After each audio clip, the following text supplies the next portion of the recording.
علماء نے یہ لکھا ہے کہ آدم علیہ الصلاۃ والتسلیم کی پیدائش کے یہ مختلف مراحل ہیں جن کو اللہ تبارک و تعالیٰ بار بار مختلف انداز سے مختلف پیرائے سے پیش کرتے ہیں تاکہ بندہ سوچتا رہے ہاں بھئی میرا اوریجن مٹی ہے، پھر اماں حوا اور آدم پیدا ہوئے تو ان سے ہم ناری نسل چلی، ہمارا سارا نسل کا کام نطفہ سے ہے اور اس کی مختلف سٹیجز ہیں، اور مٹی کی بھی مختلف سٹیجز بنائی گئیں کہ کہیں مٹی ہے، تراب ہے، کہیں طین ہے، کہیں صلصال ہے، کہیں فخار ہے، یہ سب کہیں حمأ مسنون ہے، تو یہ بدبودار گارا اور یہ سب چیزیں فیزز ہیں۔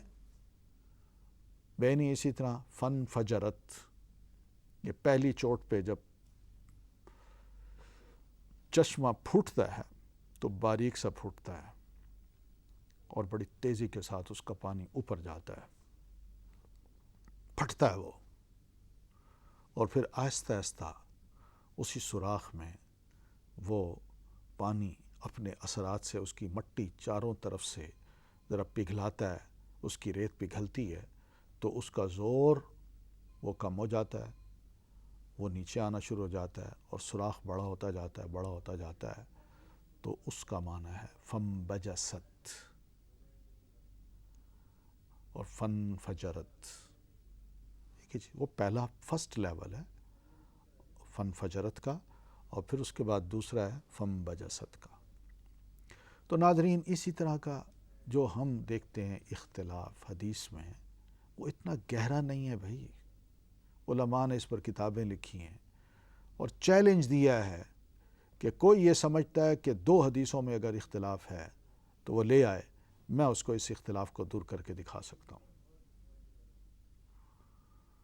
اختلاف تو جناب کون سی کتاب ہے جس میں نہیں ہے؟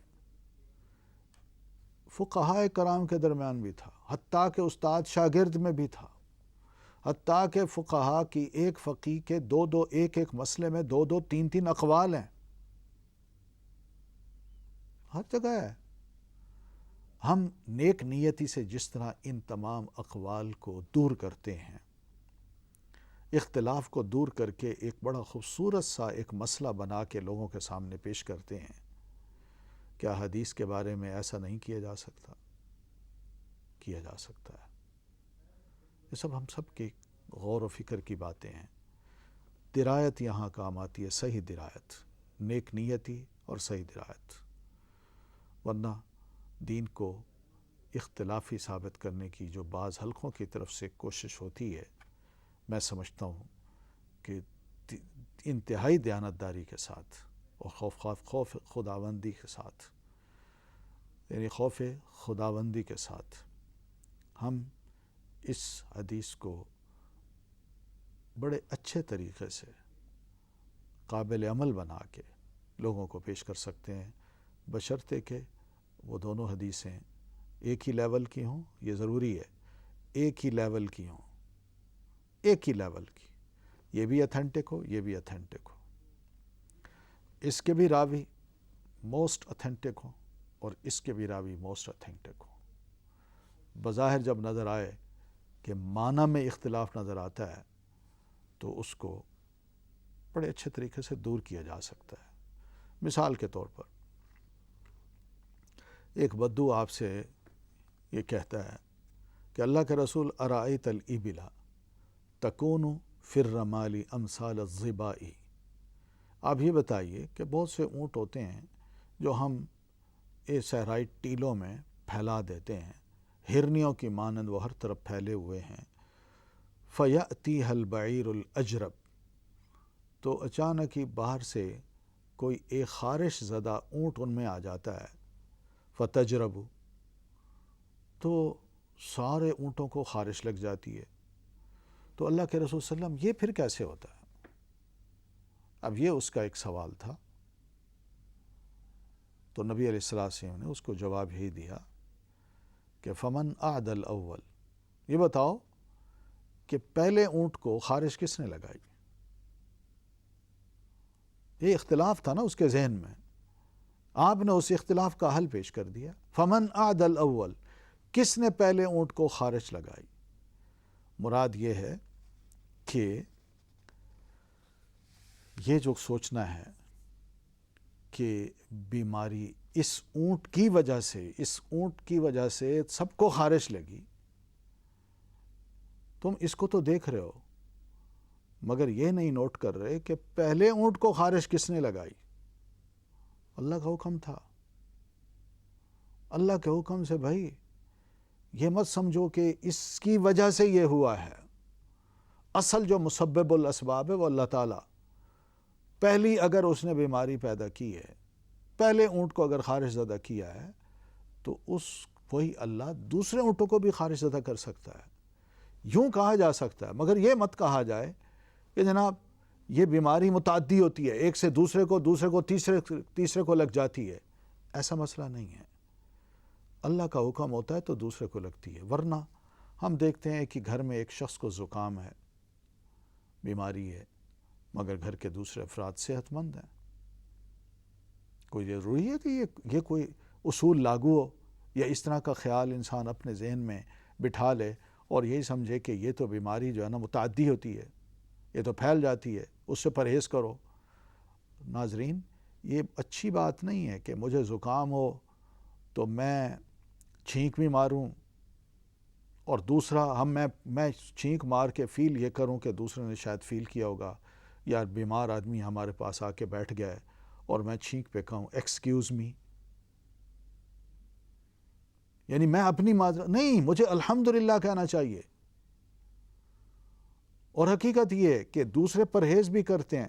نہیں جی مجھے زکام ہے، میں آپ سے ہاتھ نہیں ملا سکتا. وہ کیوں؟ شاید میری بیماری آپ کو نہ لگ جائے. او بھائی، کمزور ایمان کی علامت ہے یہ حقیقت ہے، کمزور ایمان کی علامت ہے. اس اللہ پہ ہمارا ایمان ہونا چاہیے جس اللہ نے اس بیماری کو بنایا ہے، وہی بیماری کو پیدا کرتا ہے، وہی اس کے حکم سے کسی کو بیماری لگتی ہے اور اسی کے حکم سے دوسرے کو بیماری نہیں لگتی. تو ناظرین، اختلاف اگر دیکھیے تو سوچ میں بھی ہوتا ہے. دین اس سوچ کے اختلاف کو بھی ختم کرتا ہے. ٹیکسٹ میں بھی اگر اختلاف ہے حدیث رسول میں تو وہاں بھی محدثین کرام نے اس اختلاف کو ختم کیا ہے. قرآن مجید میں بھی بہت سا اس طرح کا فقہی حکم کا اختلاف، عقیدے کا اختلاف لوگوں نے پایا ہے، علماء نے اس کا بھی جواب دیا ہے. تو یہ سب چیزیں ایسی ہیں کہ جس کے بارے میں آسانی سے کہنا کہ حدیث میں اختلاف ہے، یہ بالکل نامناسب سی بات ہے. حدیث میں اتنا اختلاف نہیں ہے. حدیث آسان ہے، بہت آسان. میں گارنٹی دیتا ہوں کہ آپ خالی و ذہن ہو کے حدیث کی کتاب بھی اٹھا کے پڑھنا شروع کر دیں جن میں احادیث ہوں، صرف احادیث. اس میں مثال کے طور پر بلوغ المرام ایک چھوٹی سی کتاب ہے، ابن حجر عسقلانی رحمۃ اللہ علیہ نے لکھی، ابتدائی اسٹوڈنٹ کے لیے. اس کا ترجمہ انگلش میں، اردو میں اویلیبل ہے، آپ اس کو پڑھیے.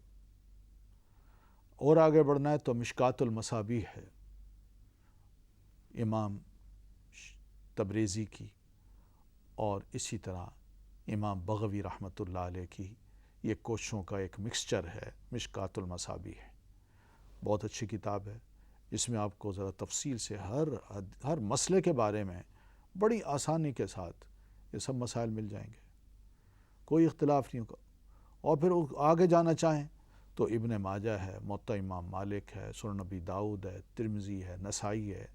ان سب کتابوں کو پڑھیں، اپنے علم میں اضافہ کیجیے، حدیث کو پڑھیے. حدیث سے آپ کو پتہ چلے گا کہ ایک تو آسان ہے، مسائل بالکل واضح ہیں، اور دوسرا یہ کہ ڈائریکٹ آپ حدیث رسول سے مستفید ہو رہے ہیں. آپ یوں محسوس کر رہے ہوں گے کہ گویا کہ آپ اللہ کے رسول صلی اللہ علیہ وسلم کی صحبت میں بیٹھے ہیں اور نبی علیہ الصلاۃ والتسلیم کی احادیث کو پڑھ رہے ہیں، اور اللہ کے رسول صلی اللہ علیہ وسلم نے یہ ارشاد فرمایا، آپ نے یہ عمل کیا. سیرت کے سارے پہلو اصل آپ کے سامنے آ جائیں گے، اور اس وقت آپ کو علم ہوگا، محسوس ہوگا کہ واقعی حدیث کو اتنا مشکل سبجیکٹ نہیں ہے. آپ نے عام طور پر دیکھا ہوگا ہر مسجد میں نماز کے بعد حدیث کا درس ہوتا ہے. کون سا اختلاف ہے وہاں؟ صرف ان احادیث کو بیان نہیں کیا جاتا، صرف ان احادیث کو جس میں فقہی اختلافات ہیں، اور یہ فقہی اختلافات یاد رکھیے بعد کے ہیں، نبی صلی اللہ علیہ وسلم کی احادیث پہلے کی ہیں۔ اب پہلے کی احادیث پڑھیں، ان کو پڑھیں، ان کو پڑھنے کے بعد ان فقہی اختلافات کے اندر جو حسن ہے وہ بھی آپ کو نظر آئے گا حدیث کی روشنی میں، کہ کس نے حدیث کو کس طرح سمجھا اور کس نے حدیث کو کس طرح سمجھا اور کس نے حدیث کو کیا معنی دے دیا۔ یہ اندازہ ہوگا کہ علماء کس طرح گفتگو کرتے ہیں۔ علماء کی سوچیں ایسے نہیں ہوتی، وہ ڈوب کے اندر سے موتی نکالتے ہیں۔ ناظرین، یہ وہ چیز ہے جس کے محتاج بڑے بڑے علماء بھی ہیں، فقہاء بھی ہیں، مجتہدین کرام بھی ہیں، ائمہ کرام بھی تھے، اور اس وقت بھی بڑے بڑے علماء، فقہاء، محدثین اور بڑے بڑے دانشور جو ہیں وہ حدیث کے بغیر اپنی دین کی بات کو نامکمل سمجھتے ہیں۔